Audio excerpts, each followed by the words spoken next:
Well, hello there. This is Virtual the Chess Noob learning and having fun with chess. Today, I'm going to show you a game where a particular middle game strategy ended up working really well, and this ended up being quite a good example of it. And this is where we rotate the knight over to the opponent's king side to give an attack. This is fairly simple, and it often ends up being a lot more effective than it has any right to be. Let's go take a look. So I've got the black pieces in this game, and my opponent actually led with a fairly unusual opening, the Reti Opening. Now against this opening, obviously, the logical thing to do potentially is d5, but here I usually play the opposite knight, which apparently has the interesting name of the Black Mustang Defense. Well, that's pretty cool. Now, my logic here is that potentially, if they decide to play e4, I can play e5, and we basically transpose back into an Italian-ish game. However, here, they played a d4, so I play a d5. And now we've basically transposed into a queen's pawn opening. So they developed the other knight, I developed the other knight. So this is a funny four-knight setup where, the queen's pawns have been developed rather than the king's pawns. They play e3, which makes sense, and I decide to play a little bit asymmetrically, bishop to g4, pinning the knight to the queen. Basically, as if possible, I don't want to enter into a positional game, which often ends up being the case with queen's pawn openings. So they develop their bishop, unpinning the knight. That makes sense. I now here again try to be aggressive, knight forward, trying to create some imbalance. I knew that this was probably not the most accurate move. Stockfish agrees. I think here we end up going from 0.00 to plus 0.4. So I'm definitely not losing, but definitely giving a little bit of advantage to white, but I don't want to play a positional game. So captures, so now we've got some captures. They move their knight out of the way with an attack on that pawn. So captures, and here I wanted to defend that pawn. I thought a while about how to do it. Stockfish actually thinks that that pawn is undefendable and actually recommends actually letting it go. But I decide to play queen d5, apparently an inaccuracy. Here, the opponent decides to short castles, and I decide to long castles. So opposite side castling, and here I've got a reasonable approach. So again, I knew I was probably not ahead here. However, with the opposite side castling, I've now got the possibility of doing a pawn storm.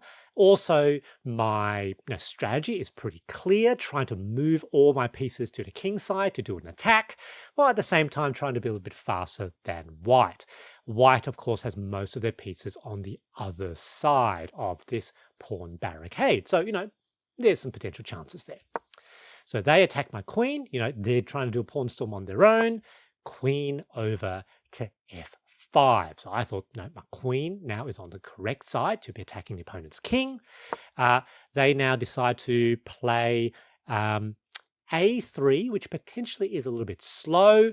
I decide now to push my pawns. You can see with the pawn storm, Stockfish reckons that the g pawn is best. So they actually suggest g5, and then pretty much regardless of what does, g4.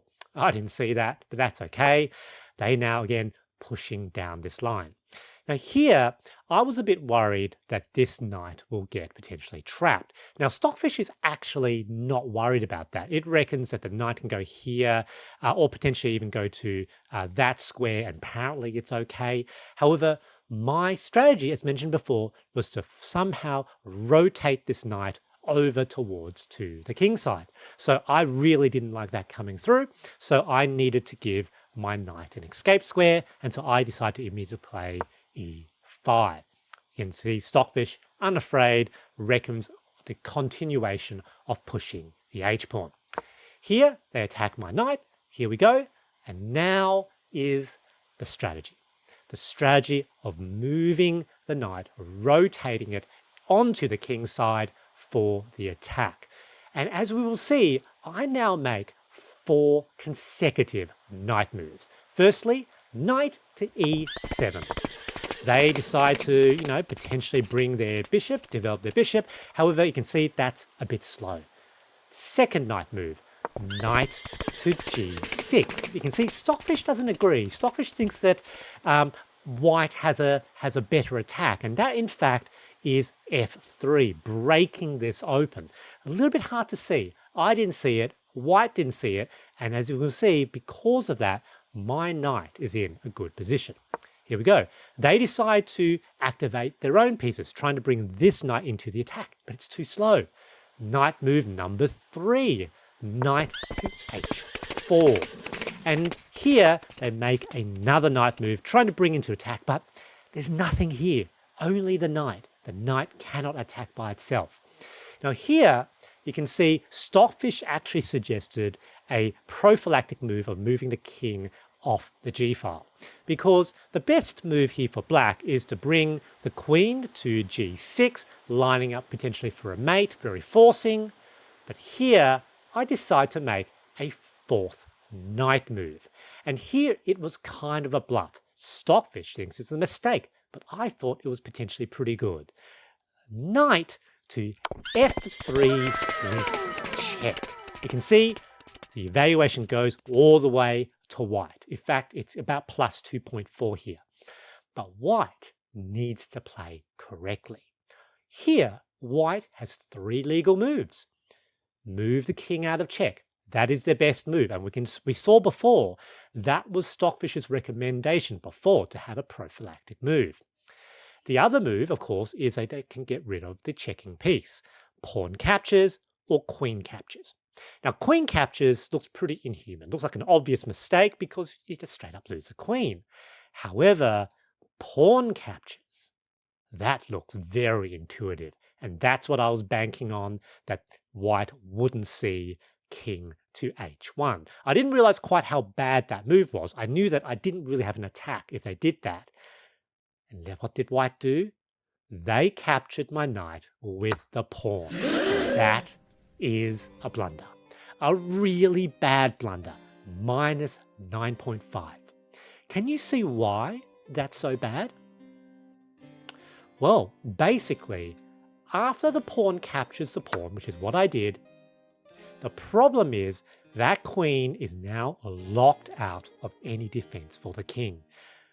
With the capture, they've opened up the door to the defenses of the king.